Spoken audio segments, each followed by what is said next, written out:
we're talking about how to read biblical narrative, or in other words, how to read stories. Right. And one of the main ingredients of any good story is characters who encounter conflict and then have to overcome it. Yeah, let's talk about characters. In most stories, we quickly identify with characters because, just like them, we're in our own story having our own conflicts that we need to overcome. Yeah, and good stories have characters with relatable struggles. We can watch them react to these challenges in different ways, and we get to see what happens as a result. Through characters, an author can show us their view of what it means to be human. The Bible's no different. Biblical stories use characters as a mirror so we can see ourselves and discover our own human nature in the reflection.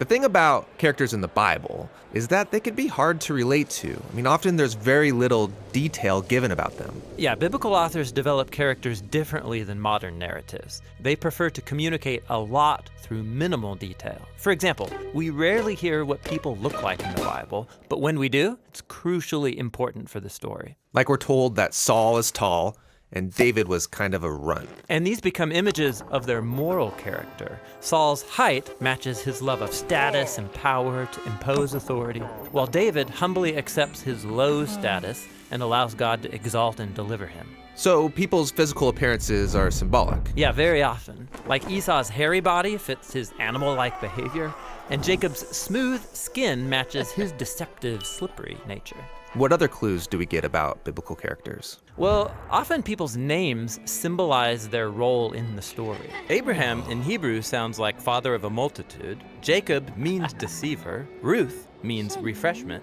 And Saul, his name means the one asked for. He's the flawed king that the people requested.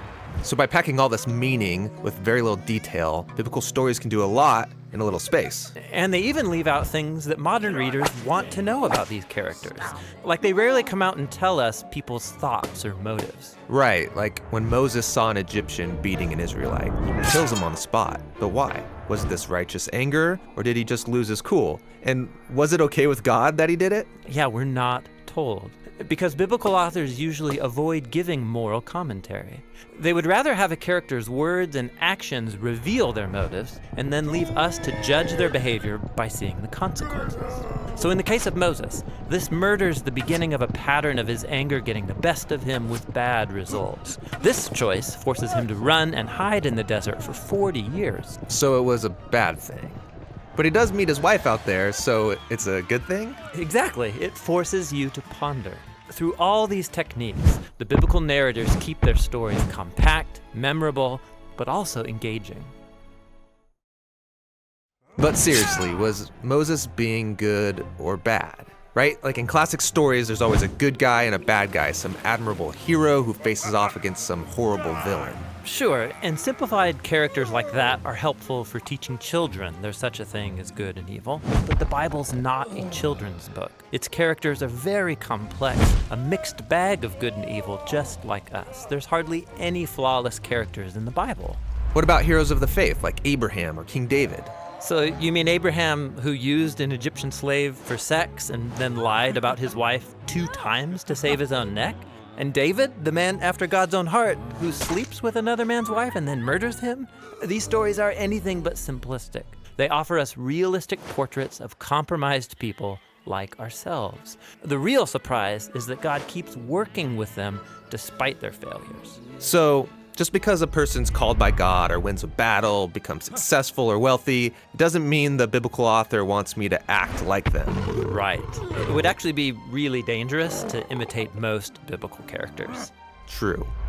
But there must be something admirable in biblical characters, something I can imitate. Absolutely. Pay attention, and you'll notice that most biblical stories highlight the moments when characters fail or come to the end of themselves, and then they choose radical trust in God's grace and wisdom. It's in these stories that the authors show us how to be a human who truly pleases God through humility and surrender. Yeah, the fact that God stays committed to biblical characters is a profound statement about the patience and love of God, who is also a character. Right. And by studying biblical characters, we can observe our own worst tendencies on display. And we see time and again God's gracious response that will see this story through to the end.